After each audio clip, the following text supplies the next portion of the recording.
Hello, and welcome to 5 Minute Math. Today we are looking at the TEKS tool number line.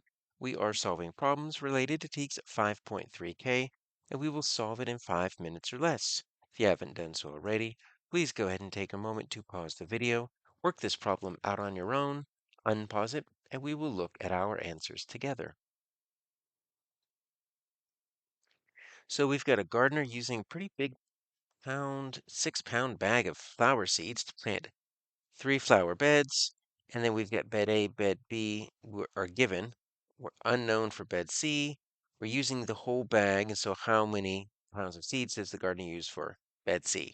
So this is a classic part whole, but since we're dealing with fractions and decimals, I think a number line is going to be a little bit more useful to visually help us keep track of where we're going.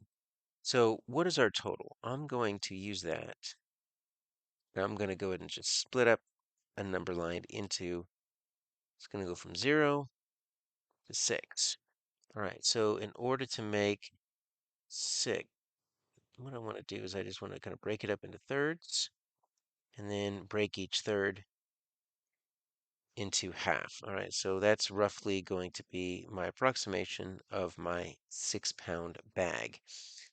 And so let's see, the first one is going to be 2 3/4. Okay, so that's going to be right around here, maybe. We can make a big jump. We can just kind of make a jump like that. You could do an arc if you want to. We could say plus 2 3/4. Okay, now here is the tricky part.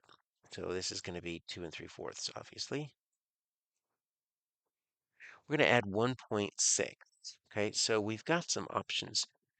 We need them both to be fractions or both to be decimals.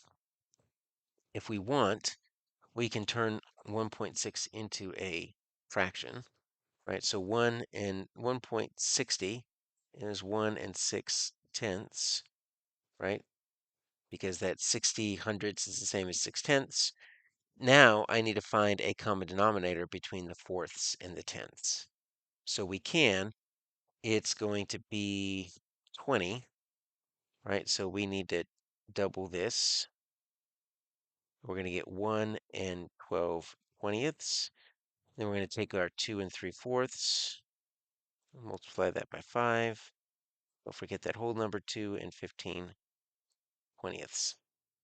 We could add those two, but it's going to get kind of messy. So even though we could, all right, we're going to end up with 3 and 27/20.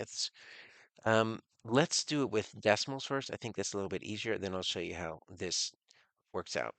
So 2 3/4, all I need to do is think about what is that as a decimal. So 3/4 as a decimal.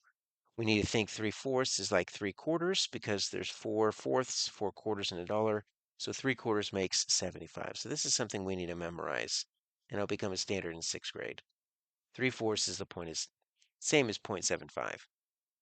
Well, now a jump of 1.6 is pretty easy because I'm going to take my 2.75, I'm going to add my 1.60, and I'm just adding decimals.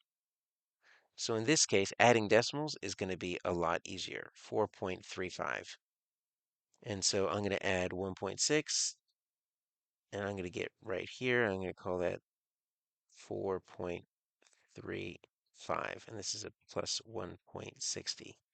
Now, we could have done that if we added these two together, right? We could have said 3 and 27/20, but now I have to take 20 out of 20ths. I'm going to turn that into a whole. That's going to be the same as 4 and 7/20. And even then, 4 and 7/20 turns into 4.35. But I'm still dealing with these big unwieldy fractions. So I think decimals are easier because now all I need to figure out is what is my gap between 6 and 4.35. Well, we can subtract. When we do so, let's make sure we line up our decimals. 6 can be viewed as 6.00. I'm going to need that if I'm going to do 4.35. Let's make that a 5.